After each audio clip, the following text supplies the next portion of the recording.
اعوذ باللہ من الشیطان الرجیم بسم اللہ الرحمن الرحیم قال اللہ تعالی فی الکتاب الکریم بسم اللہ الرحمن الرحیم۔ عزت مند ساتھیوں، اس سے پہلے ہم نے پڑھا قرآن کریم سے پہلے اس کے آداب و رسول 5 آداب تھے۔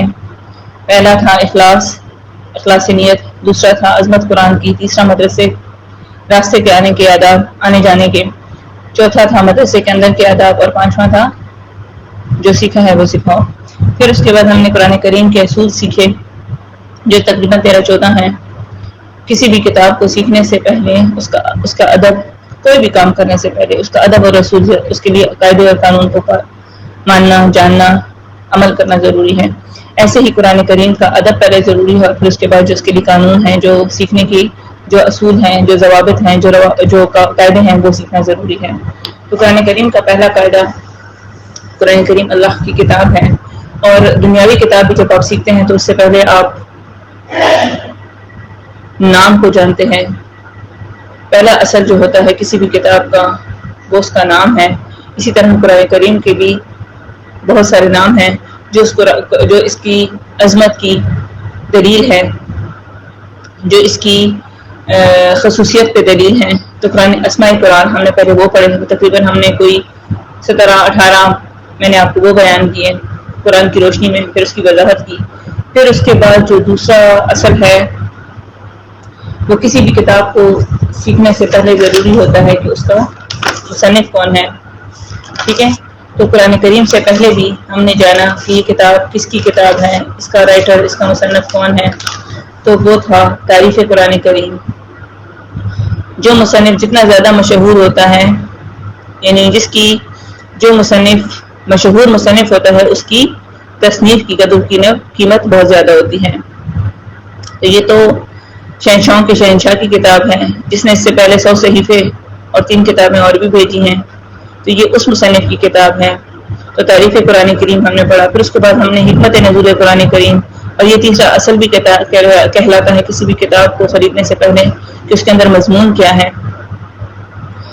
پھر اس کا مضمون یہ ہے کہ اسے ڈرایا جائے، لوگوں کو بلایا جائے، دعوت دی جائے۔ ہم نے سورہ ابراہیم کی آیت نمبر 1 اور 52 بہت سی آیات نکالی ہیں، لیکن یہ بار بار کوٹ کرتی ہوں کہ یہ جامع ان دو میں بھی تقریباً آپ کو بات سمجھ آ جائے گی سادہ الفاظ میں۔ پھر اس کے بعد مخاطبین قرآن کریم جو چوتھا اصول ہے، چوتھا قاعدہ ہے کوئی کتاب کا کہ اس کا مخاطب کون ہے۔ تو قرآن کریم کے 2 مخاطب ہیں۔ ایک تو صاف ستھری سی بات ہے، مومن تو ایک ہی ہوتا ہے، دل کا بھی صاف، عمل کا بھی صاف، شرکیات بدعات سے پاک دل، ٹھیک ہے، اور عمل بھی اس کا اطیع اللہ و اطیع رسول والا۔ پھر کفار ہیں، دوسرا جو مخاطب ہے وہ کافر ہیں، یا اللہ رب العزت کلام کرتے ہیں یا ایھا الذین آمنوا اور یا ایھا الذین کفروا۔ تو دوسرے وہ ہیں کہ جو دوسرے مخاطبین وہ ہیں جو منکرین قرآن ہیں۔ تو یہ منکرین قرآن 4 قسم کے ہیں، ایک مشرک کہلاتا ہے، ایک یہود، ایک نصارہ اور ایک منافق۔ پھر ہم نے اس کے بعد پڑھا کہ یہ مشرک یا شرک کسے کہتے ہیں۔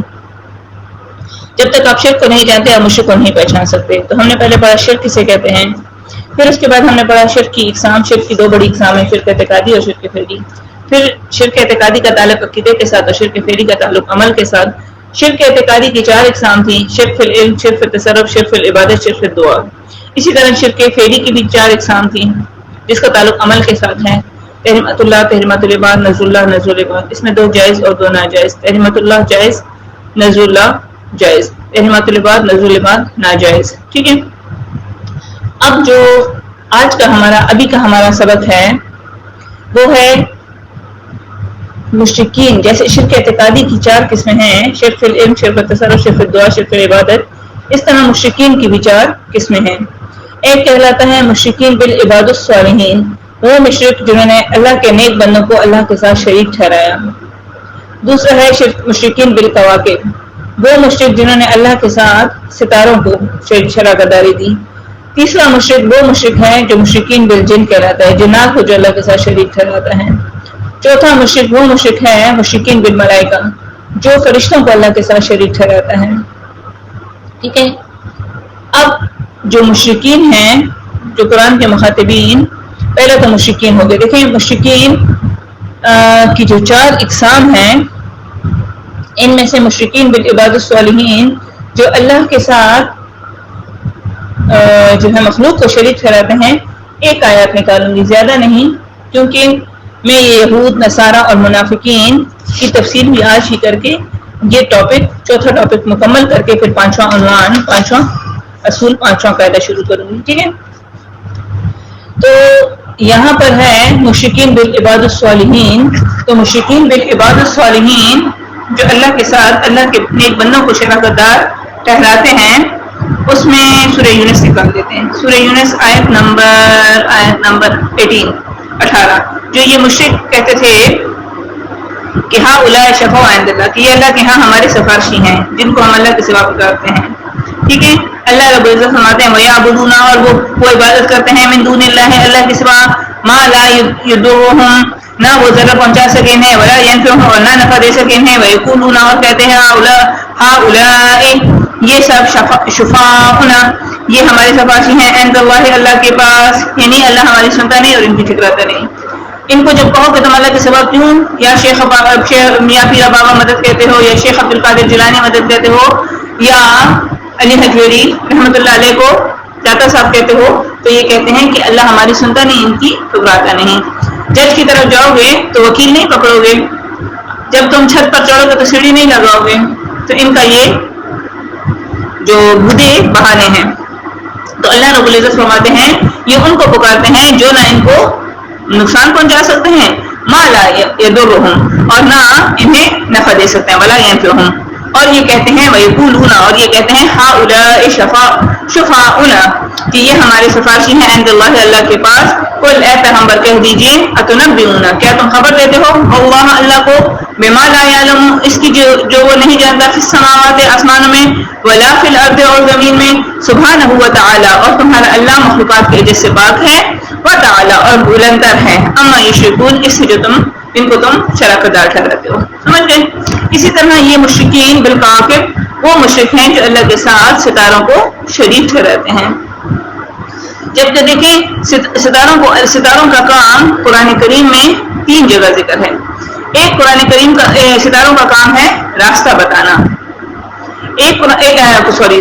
ستاروں کا کام ہے قرآن کریم میں راستہ بتانا. دوسرا ہے ستاروں کا کام آسمان کی زینت، اور تیسرا کام ہے کہ اس سے فرشتے ان جنات کو جن کا داخلہ منع ہو گیا آسمانوں پر، تو یہ آ کر جب فرشتے اللہ کا حکم لے کر بادلوں میں بیٹھ کر ایک دوسرے کو بیان کر رہے ہوتے ہیں تو یہ کان لگا کر سنتے ہیں، اور پھر جو تھوڑی بہت ان کو سن گل مل جاتی ہے تو اپنے ان پیروں کو، ان باباؤں کو جا کر سناتے ہیں، ٹھیک ہے؟ جس سے وہ کہتے ہیں کہ ہمارا بابا پہنچا ہوا ہے، ہمارا پہنچی ہوئی سرکار ہے، ٹھیک ہے؟ تو یہاں مشرکین بالکواکب، ستاروں کو اللہ کے ساتھ شریک ٹھہرانا. ذرا سورہ نجم کی آیت نمبر 1 نکال لیتے ہیں. سورہ نجم، اللہ رب العزت فرماتے ہیں والنجم اذا ہوا، قسم ہے ستارے، گواہ ہے تارے کی جب وہ گرا، یعنی ستارے کی اللہ رب العزت فرماتے ہیں شاہد ہے ستارے کہ جب وہ گرے. یعنی یہ پہلی صورت ہے جسے رسول اللہ صلی اللہ علیہ وسلم نے کفار کے مجمع عام میں تلاوت کیا. تلاوت کے بعد آپ صلی اللہ علیہ وسلم کے پیچھے جتنے لوگ تھے سب نے سجدہ کیا ماں سوائے امیہ بن خلف کے. اس نے اپنی مٹھی میں مٹی لے کر اس پر سجدہ کیا، چنانچہ یہ کفر کی حالت ہی میں مارا گیا. دیکھیں اس شخص کا نام عتبہ بن ربیعہ بتایا گیا ہے تفسیر ابن کثیر میں، باقی واللہ عالم. حضرت زید بن ثابت کہتے ہیں کہ میں نے اس سورت کی تلاوت آپ صلی اللہ علیہ وسلم کے سامنے کی، آپ صلی اللہ علیہ وسلم نے اس میں سجدہ نہیں کیا. صحیح بخاری میں. اس کا مطلب یہ ہوا کہ سجدہ کرنا مستحب ہے، فرض نہیں، اگر کبھی چھوڑ بھی دیا جائے تو جائز ہے. بعض مفسرین نے ستارے سے سریا ستارہ اور بعض نے زہرہ ستارہ مراد لی، یعنی جب رات کے اختتام پر فجر کے وقت وہ گرتا ہے یا شیاطین کو مارنے کے لیے گرتا ہے، یا بقول بعض قیامت والے دن یہ ستارے ٹوٹ جائیں گے، یہ گر جائیں گے. تو اللہ رب العزت فرماتے ہیں والنجم اذا ہوا، گواہ ہے ستارے کے جب وہ گرے، ما دل صاحبکم وما غوا، اور نہیں تمہارے ساتھ نہیں بھٹکا ساتھی تمہارا اور نہ وہ بہکا. یعنی نبی پاک صلی اللہ علیہ وسلم کے بارے میں کہتے ہیں نا کہ یہ بھٹک گئے، گمراہ ہو گئے، بہکی باتیں کرتے ہیں. تو گواہی دی اللہ رب العزت نے قرآن کریم میں، صفائی پیش کی نبی پاک صلی اللہ علیہ وسلم کی. ٹھیک ہے، نبی پاک صلی اللہ علیہ وسلم کی صداقت کو وضاحت کیا کہ نبوت سے پہلے کی جو 40 سال وہ تمہارے درمیان رہا تھا، تمہارے ساتھ تھا، تم اس کے دن اور رات جانتے تھے، اخلاق کردار تمہارا جانا بچانا تھا، تم صادق اور امین اسے کہتے تھے۔ اب کیا ہوا؟ اب 40 سال کے بعد جب وہ نبوت کا دعویٰ کر رہا ہے تو ذرا سوچو وہ کس طرح جھوٹا ہو سکتا ہے۔ چنانچہ واقعہ یہ ہے کہ وہ نہ گمراہ ہوا اور نہ بہکا، ٹھیک ہے نا، بلکہ تمہاری جہالت اور گمراہی کو جو واضح کیا تو تم اس کے دشمن ہو گئے۔ سمجھ آ رہی ہے؟ پھر اس کے بعد مشرکین بالجن، وہ لوگ جو جنات کو اللہ رب العزت کا شراکت دار ٹھہراتے ہیں، اور جنات سے ہم نے ابھی پڑھا سورہ بقرہ میں لا علم لنا آیت نمبر 32، لا علم لنا الا ما علمتنا، کہ اللہ ہمیں خبر نہیں، ہمیں تو بس اتنا علم ہے جتنا تو نے ہمیں دیا۔ اور یہ کہتے جنات فلاں کے پاس تو جن ہے، اس کے پاس موکل ہے، موکل کیا ہے؟ جنات، جنات کو قابو کیا اور وہ اس کے کام کرتے ہیں، ٹھیک ہے۔ پھر اسی طرح مشرکین بالملائکہ، وہ لوگ جو اللہ کے ساتھ فرشتوں کو شریک ٹھہراتے ہیں، جبکہ دیکھیں فرشتے بھی عاجز ہیں۔ ہم نے سورہ مریم میں بھی پڑھا کہ جب وہ فرشتہ بی بی مریم کے قریب ہوا تو بی بی مریم نے کہا کہ میں تو بہت پاک باز ہوں، مجھے تو کسی مرد نے چھوا نہیں، یہ کیا کرتے ہو؟ جب خوشخبری دی فرشتے نے اللہ کے حکم سے کہ تو اللہ نے اللہ کے حکم سے آپ کو اللہ اولاد سے نوازے گا، ٹھیک ہے نا، تو وہ حیران ہوئی کہ مجھے تو کسی مرد نے چھوا نہیں، تو اور یہ تم کیسے کہہ سکتے ہو؟ اور فرشتے نے اپنا اعجاز بیان کیا کہ بھئی یہ اللہ کے حکم سے، یہ سب جو روح آپ کے اندر داخل ہوئی یہ اللہ کے حکم سے۔ ذرا سورہ صفات پارہ، سورہ صفات کس کے بعد ہے؟ سورہ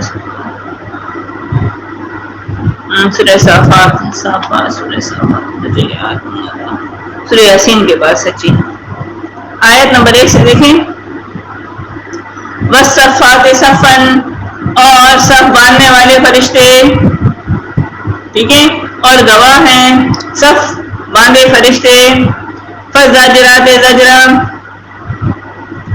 والصفات صفا، اور گواہ ہیں، صف باندھے فرشتے، فالزاجرات زجرا، اور پھر ڈانٹنے والے، جھڑپ کرنے والے، یعنی پوری طرح ڈانٹنے والوں کی، فالتالیات ذکرا، پھر تلاوت کرنے والے ذکر کی، یعنی پھر ذکر اللہ کی تلاوت کرنے والوں کی، انا الہکم لواحد، یقیناً تم سب کا ایک ہی حاجت روا ہے اور وہ اللہ ہے۔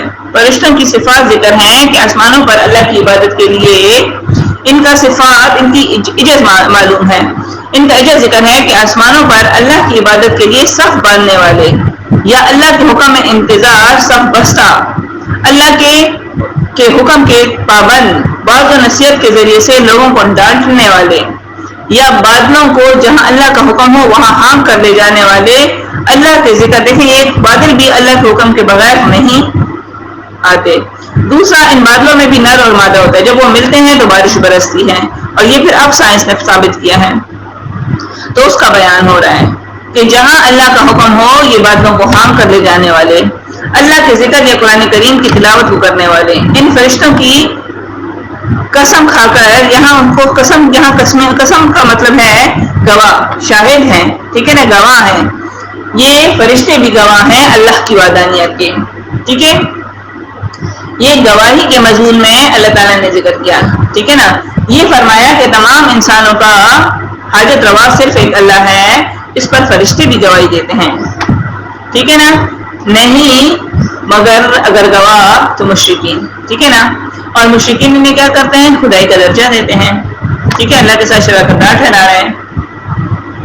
دیکھیں عرف عام میں یہاں قسم تاکید کے لیے ہے، یعنی گواہی کے لیے اور شک دور کرنے کے لیے کھائی جاتی ہے، اللہ تعالیٰ نے یہاں قسم اسی شک کو دور کرنے کے لیے کھائی ہے کہ جو مشرکین اس کی وحدانیت اور الوہیت کے بارے میں جو شک شبہ پھیلاتے ہیں، اس کے علاوہ ہر چیز کی مخلوق اور مملوک ہے، ٹھیک ہے نا، اس لیے وہ چیز جس کو بھی گواہ بنا کر اس کی قسم کھائے اس کے لیے جائز ہے، لیکن انسانوں کے لیے اللہ کے سوا کسی اور کی قسم کھانا بالکل ناجائز اور حرام ہے۔ کوئی کہتا ہے نا میری ماں کی قسم، باپ کی قسم، یہ ساری حرام ہے، کیونکہ قسم میں جس چیز کی قسم کھائی جاتی ہے اسے گواہ بنانا مقصود ہوتا ہے، اور گواہ اللہ کے سوا کوئی نہیں بن سکتا کہ عالم الغیب صرف اللہ ہے، اس کے سوا کوئی عالم الغیب نہیں ہو سکتا۔ دیکھیں اگر یہ جو واو قسمیہ جو لگایا ہے یہاں، واو یہ قسمیہ نہیں بلکہ گواہی کے لیے ہے، اس کو انشاءاللہ ہم آگے صورتوں میں وضاحت کریں گے۔ یہاں اگر یہ مضمون چھوڑ دوں تو آج کا سبق رہ جائے گا۔ سمجھ آ رہی ہے آپ کو؟ پھر قرآن کریم کے جو مخاطبین ہم نے ذکر کیا تھا، ایک مشرک ہے، اور پھر مشرک کے لیے شرک کی پہلے تعریف کی، پھر شرک اعتقادی، شرک فعلی، پھر مشرکین کی جو 4 اقسام تھیں، شرک اعتقادی بھی 4 طرح کا ہے، شرک فعلی بھی 4 طرح ہے، اسی طرح مشرکین کی بھی 4 اقسام ہیں۔ یہاں تک ابھی آج کا مضمون ہو گیا۔ اب قرآن کریم میں جو مخاطبین جو دوسری طرح کے ہیں، جن کو کفرو کہتے ہیں، منکرین قرآن، وہ 4 قسم کے ہیں۔ ایک تو مشرک ہے، اس کی تفصیل ابھی پوری ہوئی۔ اب دوسرا ہے یہود، وہ لوگ جو موسیٰ علیہ السلام پر ایمان لانے کا دعویٰ کرتے ہیں اور تورات کو ماننے کا دعویٰ کرتے ہیں، مگر یہ اپنے دعوے میں جھوٹے ہیں۔ اس کے لیے سورہ ال عمران 83 نکالیں۔ سورہ ال عمران 83۔ انہوں نے جھٹلایا اپنے پیغمبر کو، انہوں نے جھٹلایا اللہ کے حکموں کو۔ اللہ رب العزت فرماتے ہیں افغیر دین اللہ، کیا سوا دین اللہ کے، یبغون وہ ڈھونڈتے ہیں، وَلَهُ اور اس کے لیے، اسلمہ فرمانبردار ہے، من فی السماوات جو کچھ آسمانوں میں ہے، والارض اور زمین میں، طوعا وکرہا خوشی سے اور ناخوشی سے، وکرہا وإلیہ یرجعون اور اسی اللہ کی طرف لوٹ کے جانا ہے۔ اللہ فرماتے ہیں کیا وہ اللہ کے دین کے سوا اور دین کی تلاش میں ہیں، حالانکہ تمام آسمانوں اور زمین والے اللہ تعالیٰ ہی کے فرما بردار ہیں، خوشی سے ہوں یا ناخوشی سے، کیونکہ اللہ کو محتاج ہے ساری مخلوق، سب کسی کی طرف لوٹے جائیں گے، خوشی سے یا غم سے۔ اگر دیکھو خوشی کی حالت میں نہیں مانتے تو جب ان پر غم، دکھ، تکلیف، مصیبت، بیماری آتی ہے پھر یہ کیا کہتے ہیں، یا اللہ مدد، یا اللہ مدد، پھر یہ اللہ کے سوا کسی اور کو نہیں پکارتے، پھر یہ اللہ کے ساتھ خالص اللہ کو پکارتے جب یہ مصیبت میں ہوتے ہیں۔ اب دیکھیں اسی 81 کو بھی دیکھ لیتے ہیں، سورہ ال عمران۔